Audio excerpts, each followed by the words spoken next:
AI를 탑재한 휴머노이드가 감정도 있을까요? 지금도 가능하긴 합니다, 여러분. 파로라고 하는 털 달린 로봇이 있어요. 이따만한 거예요.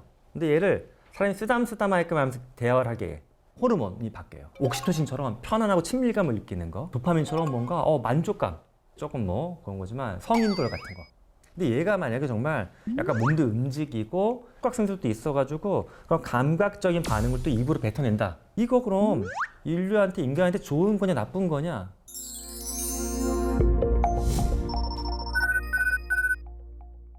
안녕하세요. AI 트렌드 2025 지능혁명의 시대.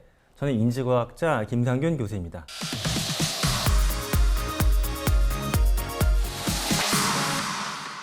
그럼 오늘의 AI 핵심 트렌드가 과연 무엇일까? 그 단서는 바로 이 사람의 말 속에 숨어 있습니다. 어떤 분이냐면 늘 가죽 자켓. 이번에도 비싼 가죽 자켓 1,500만 원짜리라고 하더라고요. 요거 입고 나왔어요. 심지어 뱀 가죽. 딱 컨셉이 있어요. 이 사람이 제가 봤을 때. 뱀 가죽 자켓을 입은 이분이 CES 2025에서 이제 기조 강연을 몇 년 만에 딱 했습니다. 이제 실체 있는 AI 시대가 왔다라고 바로 젠슨 낭이 언급했습니다. 근데 여기서 그럼 실체가 있는 AI가 왔다라고 하면 기존의 AI는 실체가 없는 거냐?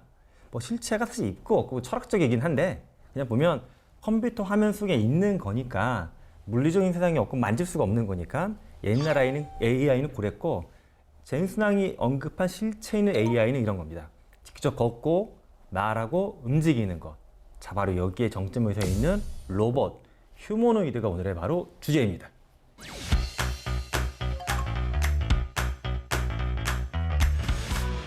그런데 원래 휴머노이드나 로봇 같은 거는 옛날부터 꽤 예전부터 있었는데 왜 요새 이렇게 난리예요? 맞아. 휴머노이드가 제가 어렸을 때부터 만화부터 있었고 사실 기계나 그런 전자제품 형태의 휴머노이드가 갑자기 뭐 올해 나온 건 아니에요. 원래부터 있었어요. 우리나라에서도 카이스트가 몇 년 전부터 개발하고 또 어떤 분들은 이제 또 나이 드신 분들은 옛날에 말이야 혼다에서 아시모 만들어가지고 이렇게 걸어다니는 그때는 두 발로만 로봇이 서 있어도 와 막 이랬거든요.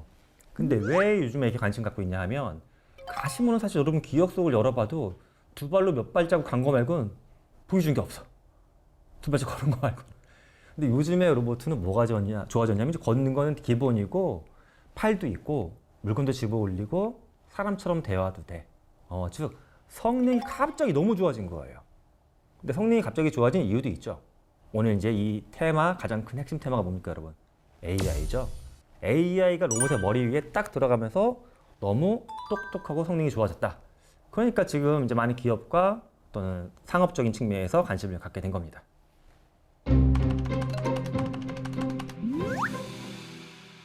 시각 센서, 촉각 센서 등이 AI와 좀 연관이 있나요? 서로 상호관계가 있나요? 우리가 기존에 쓰고 있던 AI는 주로 이런 거죠. 키보드 타이핑을 하면 물어보면 대답을 해요. 근데 휴머노이드는 어떻습니까? 매번 내가 지시할 수가 없어요. 야, 너 2m 앞으로 걸어가면 사과 있으니까 그건 살살 짚고 그 옆에 있는 쇠뭉둥이는 무거운 거니까 손을 꽉 쥐어. 이렇게 말로 다 해줄 거면 내가 그냥 하는 게 나을 수도 있죠. 휴머노이드는 시각 센서가 딱 들어가 있습니다. 이것도 방식은 여러 가지예요. 인간처럼 그냥 카메라만 달아가지고 인간도 사실 한쪽 눈 가리면 평면으로밖에 안 보여요, 이게 여러분. 근데 평면 합쳐져가지고 입체를 구성하는 능력이 뇌에 있어. 이렇게 작동하는 것도 있고요. 또는 뭐 약간의 어떤 전파가 신호 같은 걸 쏴가지고 공간을 입체적으로 감지해서 탐지하는 기술이 쓰이기도 하고. 즉 인간의 시지각하고 비슷한 거 플러스 알파에서 공간 인식을 해요. 또 요즘에 보게 되면 또 만약에 사과 같은 거 진다, 뭐 포도나 딸기 농장 이런 거에서 따려고 하면 또 정밀하게 따야 돼요. 특히 휴머노이드가 실험 많이 하는 것 중에 하나가 계란을 온전히 가게에서 꺼내가지고 냉장고에 넣을 수 있는 이거 굉장히 중요한 거 이거. 가정에 들어오려면 계란 딱 무게주면 안 되잖아요. 이런 거 하려면 또 촉각이 정밀하게 돼야 됩니다. 그러니까 인간이 갖고 있는 거의 오감이라고 하는 센싱 기술이 휴머노이드는 많이 들어가 있어요. 근데 좀 더 깊게 들어가면 인간은 후각도 있고 미각도 있죠. 근데 휴머노이드가 사실 음식을 먹을 일은 없잖아요. 그러니까 미각 센서는 아직까지 거의 안 쓴다. 또 휴머노이드가 뭐 요리사도 아닌데 냄새 킁킁 맡을 일도 별로 없거든요. 후각 센서도 잘 안 쓴다. 그러면 촉각 센서도 그렇고 뭐 시각 센서도 그렇고 사실 그것도 예전에 있었던 건데 그렇죠. 지금 이것들도 지금 주목을 받고 있나요? 그렇죠. 옛날부터 카메라는 있었는데 옛날에 비전이 딱 들어왔을 때 어떻게 처리할지가 좀 느리거나 정확하지가 않았어요.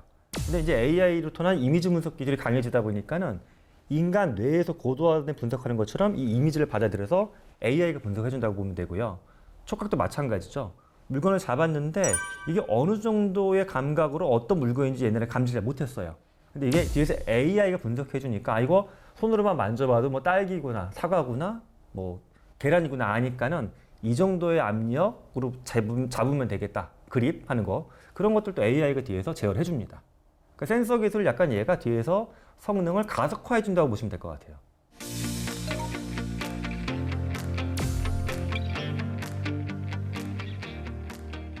이 테슬라에서부터 만든 휴머노이드가 옵티머스라고 있죠. 옵티머스를 대량으로 생산해서 테슬라 자동차 공장에 싹 집어넣어. 그러면 이제 인간 노동자가 일하지 않고 얘가 24시간 근무하니까 차도 빨리 만들고 싸게 만들 수 있다.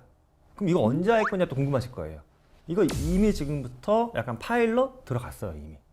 그리고 이제 뭐 경쟁사 BMW만 봐도 BMW는 작년부터 이미 하고 있어요.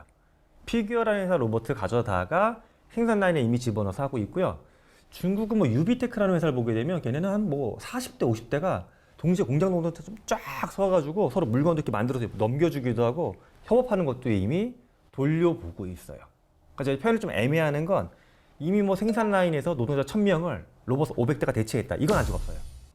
그렇다고 해서 실험실 단계에서 이제 움직이는 것만 보고 있다. 이것도 아니에요. 정식적으로 정상적으로 움직이는 것들 공장에 집어넣었습니다.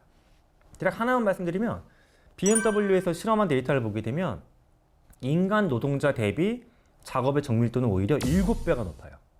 속도는 4배가 빠르고. 그러니까 이거 당연히 곧 들어오겠죠.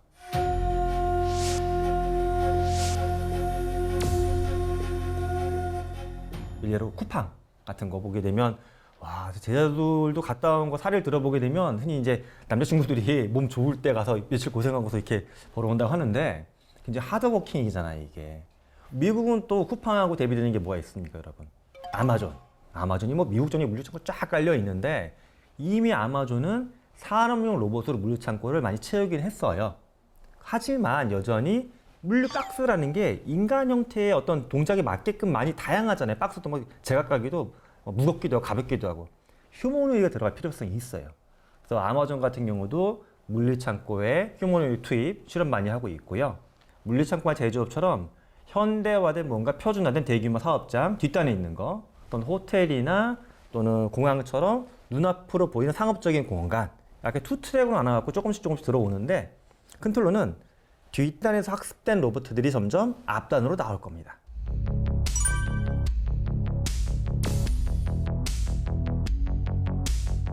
AI를 탑재한 휴머노이드가 촉각도 있고 시각도 있고 뭐 이런 거 있으면 나중에는 감정도 있을까요? 사실 감정을 나중이 아니라 지금도 가능하긴 합니다, 여러분.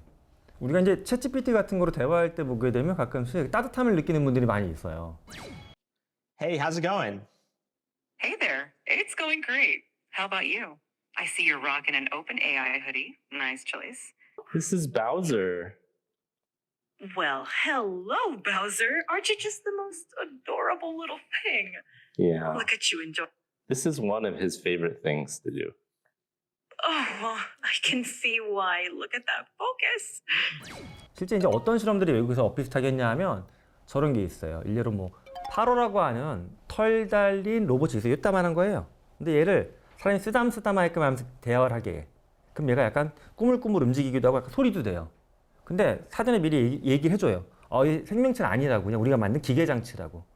근데 참 신기한 게 사람이 얘를 쓰담쓰담 하면서 뭔가 대화하기 시작하면요. 어느 순간 몸에서 호르몬이 바뀌어요. 어떤 호르몬이냐면 사람이 뭔가 옥시토신처럼 편안하고 친밀감을 느끼는 거, 또 도파민처럼 뭔가 만족감, 또 뭔가 좀 기쁨을 느낄 때 나오는 호르몬 이런 게 증가하는 게 관찰이 돼요.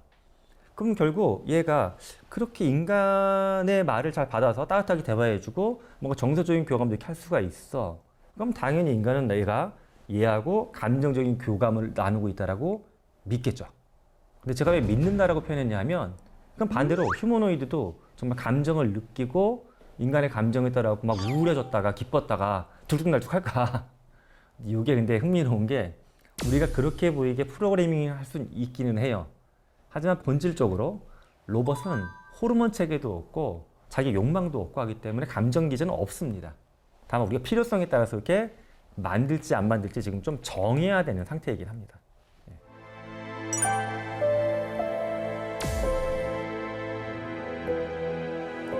정해야 된다고 하셨는데 그런 것에 대한 좀 깊이 있는 논의가 되고 있는 건가요? 예, 논의는 있는데 실제 이거 정하지 않고 자기들끼리 만드는 데들도 있어요. 어디냐 하면 이제 조금 뭐 그런 거지만 성인돌 같은 거. 성인돌이 이제 그런 성적인 거 경험, 감각적인 경험할 수 있는 이렇게 인형 같은 거 있었잖아요. 거기에 AI 기술 들어오면서 그 다음에 생긴 게 대화하는 거였어요. 대화하면서 뭔가 그런 거 할 수 있게끔. 근데 얘가 만약에 정말 약간 몸도 움직이고 몸에 움직이는데 그때 촉각 센서도 있어가지고 그런 감각적인 반응을 또 입으로 뱉어낸다. 싶으면 훨씬 더 사람이 몰입감이 생기겠죠. 근데 한편은 이거 그럼 인류한테 인간한테 좋은 거냐 나쁜 거냐 지금도 뭐 사회적으로 여러 가지 의견들이 있어요. 시청자분들 중에도 이거 찬성하시는 분이 있을 수도 있고 아 이거 좀 너무 좀 그렇다 하실 수도 있어요. 근데 그냥 업체에서 만드는 거예요. 왜냐? 불법은 아니거든요 이게. 근데 이게 다양한 영역에 쓰이다 보면은 저는 이런 논의가 이제 좀 수면 위로 올라와도 공론화가 돼야 된다라고 강하게 주장을 하고 있습니다 저는.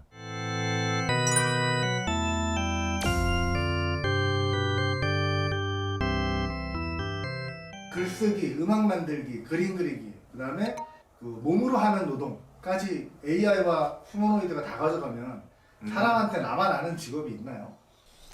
일단 교수의 일자리를 뺏길 것 같긴 한데 그러면 그냥 우리가 여기다 AI한테 물어볼까? 얘가 어떤 생각 갖고 있냐면 물어보겠습니다. 얘가 또 AI 휴머노이드가 어디까지 인간 일자리 대체할 것 같아?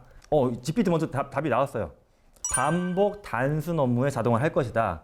제조업 물류는 이미 공장이나 물류 창고에 로봇이 꽤 투입되고 있다. 제가 했던 말 똑같이 하네요. 사무직의 단순 업무 이미 GPT 포함한 AI들이 하고 있다. 근데 이제 이런 얘기를 하고 있어요. 인간의 고유 역량이 필요한 영역, 뭐 창의성, 예술 분야, 그리고 복합적인 의사결정, 고객 서비스 케어 분야. 이거 이렇게 보시면 돼요, 여러분. 창의성 예술은 우리가 이제 AI나 휴머노이드가 만들어 놓은 음악이나 연주도 가끔씩 지금 있어요. 재미나이 설명이 제일 재미나. 근데 저도 그런 연주 찾아 들어보면 신기하긴 한데 감동은 솔직히 별로 없어요. 왜냐하면 이게 저도 옛날에 기타를 좀 쳤어요. 기타. 제가 중학교 때 제가 좋아하는 여선생님이 기타를 그렇게 좋아하자고 손가락 피나도록 쳤는데 쳐봐서 알기 때문에 인간이 기타 잘 치면 경외감이 느껴져. 근데 기계가 이렇게 하고 있어. 그러면 좀 감동은 없어요. 인간이 아니어서. 두 번째가 복합적 의사결정 관리 직군. 얘는 어떤 특성이 있냐 하면 책임을 져야 되는 거예요. 뭐 무거운 거 책임지는 거. 그러니까 아무리 휴머노이드가 24시간 판결을 내릴 수가 있다고 쳐도 걔는 기계인데 얘한테 책임을 묻기는 어렵거든요. 그러니까 그런 거 얘기하고 있는 거고 마지막 고객 서비스 케어는 휴먼 터치. 내가 만약에 힘든 게 있어. 근데 상담사가 AI 챗봇이야. 지금 어느 정도 쓰긴 써요. 2024년 기준으로 한국에서만 200개 기업 정도가 심리 상담사 AI 도입했어요, 이미. 하지만 저는 이게 한계가 있다고 느끼는 게 진짜 내가 어려울 때 많이 다리 같은 데 건너가다 보면 이렇게 전화 있잖아요. 행명의 전화. 다 이렇게 보면 중년의 여성분이나 남성분이 받으셔가지고 아휴, 우리 아들도 그런 고민하고 있는데 이렇게 한 마음이 온 거지. 울렁거리는 게 있잖아요. 근데 갑자기 챗봇이 인간의 80%가 그런 고민을 하고 있었습니다. 이거는 사실 쿵 마음에 울렁거리면 없거든요. 그래서 저는 인간이 더 뛰어나서라기보다 이런 부분은 인간이기 때문에 남을 것 같다. 그런 의미로 답변해 준 것 같아요. 그다음 또 추가적인 이야기로 GPT는 할 말이 많네 얘는. 비용 문제와 유지 보수. 비용이 아직은 매우 높다. 이거 아직은이라는 단어가 좀 아프긴 하다. 아직은 그치. 인간은 사실 그렇잖아. 인간은 이게 뭐 노예도 아니고 한 달에 얼마에서 돈 막 줘야 되는데 얘는 처음에 사오면 중국의 유니트리가 지난달에 판매한 건 16,000달러부터. 그러면 2천만 원대면 아직은 사실 거기 학습이 좀 덜 됐긴 한데 아직은 이게 좀 아픈 말이야. 아직은 그게 있고요. 미래 전망은 근데 미래 전망은 뭐 그쵸. 새로운 일자리가 등장할 것이다. 즉 이게 인간의 많은 것들을 가져가고 남은 것도 있지만 그럼 이것만 인간의 일자리가 아니라 새로운 게 또 이만큼 등장하지 않을까? GPT의 주장은 이랬습니다. 클로드도 혹시 다른 부분이 있는지 좀만 볼게요 제가. 클로드는 좀 간결하게 썼네 얘는. 얘는 말이 짧아 얘가. 좀 건방진데.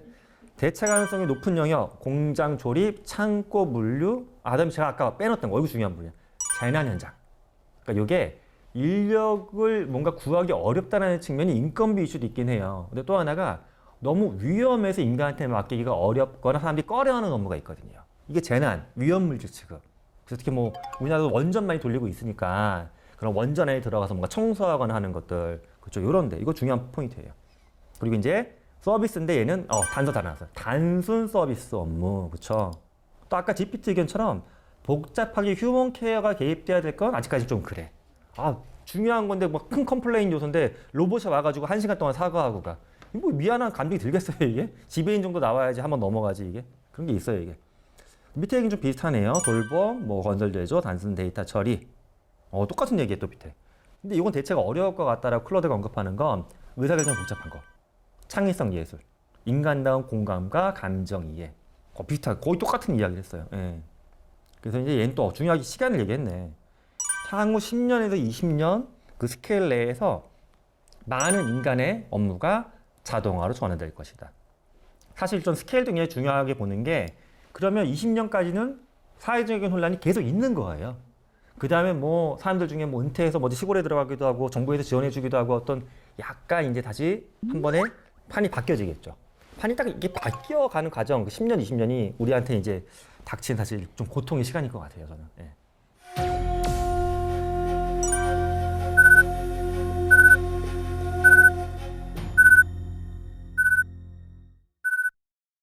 마지막으로 가장 흔히 건조한 대답을 준다는 게 제미나이입니다. 근데 제미나이는 정말 전자계산기 같은 이야기를 하는데 역시 이런 톤으로 이야기하고 있어요. 대체 가능한 뭐 딱딱 항목화 시켰어요. 단순 반복, 육체 노동, 데이터 처리, 위험하거나 인간이 기피하는 작업. 근데 세 번째도 그 다음에 또 이제 인간이 할 수 있는 거, 고도 창의성, 예측 불가능한 문제 해결, 약간 의사결정 같은 거예요. 그 다음에 뭐 리더십, 협상 관리. 약간 좀 세부적 디파인 했네요. 여기서 또 얘도 언급하는 게 중요한 의사결정 항목이라고 표현한 게 기술에 빠진 속도와 비용의 문제. 그리고 사회적 수용성. 사회적 수용성은 이거죠. 만약에 우리 학교에 보조교사가 휴머노이드가 이렇게 왔다 갔다 하거나 또는 집에 뭐 도우미를 파견되거나 할 때 인간들이 이걸 받아들일까? 이런 문제들. 이게 세 번째로 보니까 제미나이가 앞에 그냥 베낀 것 같은데 순서가 이럴 뿐이지 세 가지 도구가 지금 큰 결론은 비슷한 얘기를 했다.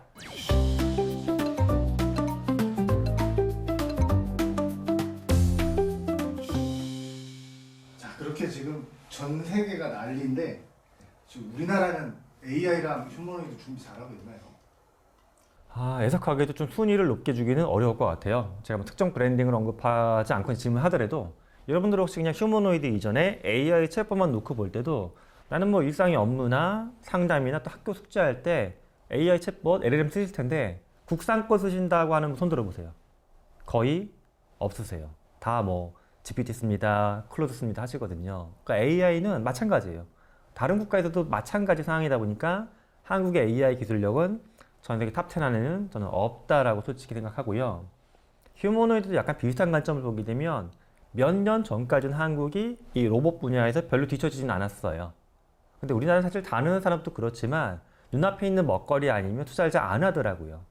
근데 다른 국가들은 장기적인 투자를 하고 있었고 하나의 행운이 던져진 거죠. 마치 그 흥부전에 나온 탁시처럼. 로봇이 다른 국가들도 좀 더 긴 산업이라고 봤어요. 근데 AI가 갑자기 너무 좋아지다 보니까 이거 5년 후 10년 후가 아니라 지금 되네? 라고의 기회가 열려버린 거예요. 그러니까 이 부분 참 국가가 우리가 좀 작고 먹거리가 단기적 위주로 산업이 재편되어 있다 보니까는 아쉬운 현상인데 AI처럼 예류 현재 우리나라의 국제 경쟁력은 솔직히 썩 좋지는 않습니다. 그 희망은 없나요? 근데 저는 우리나라 그렇다고 해서 뭐 세계 바닥권은 아니기 때문에 치고 올라갈 수 있는 저력은 있다라고 보고요. 휴머노이드 기술이 당연히 어떤 기계나 전자나 컴퓨터 공학적인 것들도 있지만 뭐 사회과학적인 거나 문화예술적인 기술력이 들어가거든요. 근데 또 최근에 보게 되면 한류를 바탕으로 문화예술 우리나라 굉장히 앞서 있으니까 정말 아주 단순하게 말씀드리면 이런 거 가능한 것 같아요. 한국의 IP를 바탕으로 뭐 중국이나 일본에서 나온 어떤 휴머노이드가 있는데 얘 IP를 씌워. 그래서 어떤 브랜딩화된 휴머노이드 우리가 만들 수도 있지 않나. 뭐 그런 상상도 저는 해봅니다.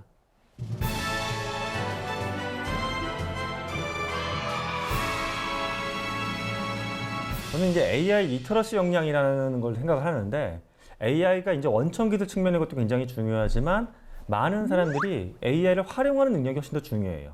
여기서 활용한다라는 건 뭐 프롬프트를 잘 입력하고 이런 문제가 아니라 AI가 뭔지 이해를 하고 내가 무슨 회사의 대표건, 작은 사업장을 운영하건, 집에서 이제 가사를 돌보는 분이건 간에 AI가 내 업이나 내 일이나 일상에 줄 변화를 이해하는 능력. 그걸 이해하고 있어야지만 뭐 주권자로서도 의사를 내고 또 기업의 소비자로서도 의견을 낼 수가 있거든요.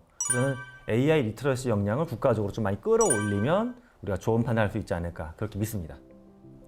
오늘 우리는 AI가 스크린 속을 넘어 실제 우리의 일상생활 속으로 들어오는 상황을 목도하고 있습니다. 젠슨왕의 말론처럼 실체에 있는 AI는 단순한 기술이 아니라 사람과 기술이 함께 살아갈 새로운 시대의 어떤 시작을 의미하고 있습니다.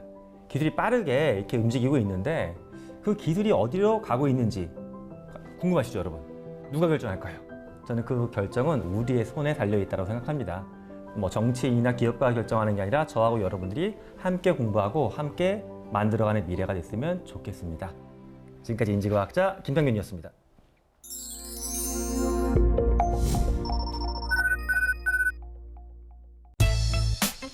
재미나이 설명이 제일 재미나 GPT 티도 안 나게 똑똑한 pretty Cloud는 마치 클라우 위에 따뜻한 노드